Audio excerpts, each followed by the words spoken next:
પહોંચી જઈશું હું ઘેર નહીં હું દુશ્મનના ઘેર બેઠી છું અત્યારે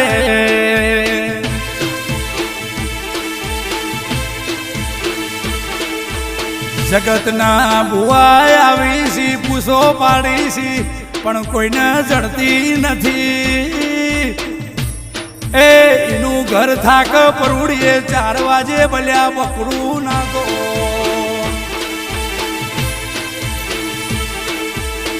કે હું ભલ્યાની શિકોતર આઈ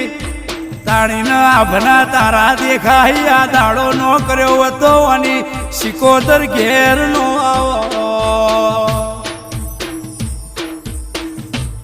અરે રે ગણે પરા ગવડાયો